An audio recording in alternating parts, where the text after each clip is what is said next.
నమస్కారం. Welcome to OSG news channel. కలమే మా బలం. నిజాన్ని నిర్భయంగా రాద్దాం. మా వీడియోని చివరి వరకు స్కిప్ చేయకుండా చూడండి. నచ్చితే లైక్ చేయండి, షేర్ చేయండి, సబ్స్క్రైబ్ చేయండి.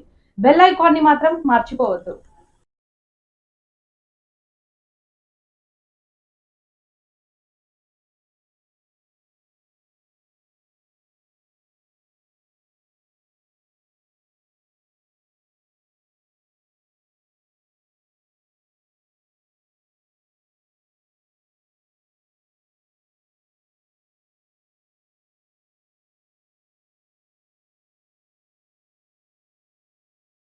భీమిలి నియోజకవర్గం వైఎస్ఆర్సీపీ అభ్యర్థి ముత్తంశెట్టి శ్రీనివాసరావు ఆధ్వర్యంలో నిర్వహించిన మండల బూత్ ఏజెంట్ సమావేశం నిర్వహించారు.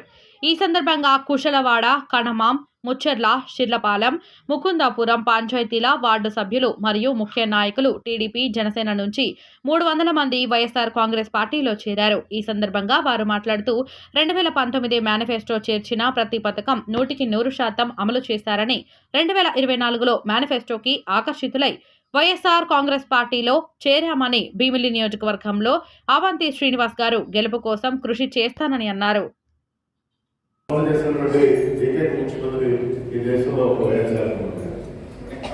అది చూసామా జనరల్గా కరోనా వచ్చిన తర్వాత రాష్ట్రం కొంచెం ఆర్థిక ఇబ్బందుల్లో ఉంది. రాష్ట్రానికి ఆదాయం తగ్గింది, ఖర్చులు మాత్రం పెరిగింది.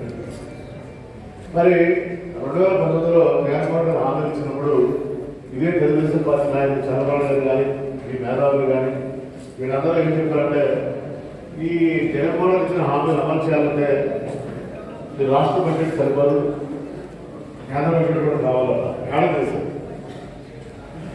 కానీ ఎప్పుడైతే ఇది ఇచ్చిన హామీలను అమలు చేశారో మరి వెంటనే చెబుతున్నారంటే ఈ రాష్ట్రాన్ని అప్పులు రెడ్డేస్తున్నారు, శ్రీలంకలు చేస్తున్నారు. అంటే అదే మనుషులు, అదే పార్టీ నాలుగే కదా, ఏదో ఇష్టం మాట్లాడచ్చు. మరి ప్రజలకి ఇవన్నీ కూడా అర్థం చేసుకోవాలి.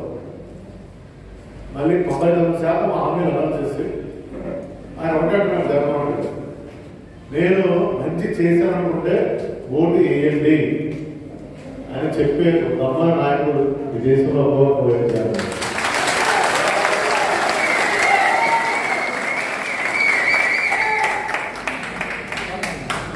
అతను చాలా కష్టున్నారు, అలాంటి కష్టం నాయకుడు. మొన్న ఇదే చంద్రబాబు నాయుడు గారు ఎప్పుడైతే ఈయన సంక్షేమ కార్యక్రమాలు మరి అమలు చేశారో, ప్రజల్లో నష్టం వచ్చిందో, మళ్ళీ నేను కూడా దీన్ని ఫాలో అవ్వాలి, జగన్మోహన్ రెడ్డి కాపాడాలని 6 పథకాలు ఇస్తానని చెప్పారు.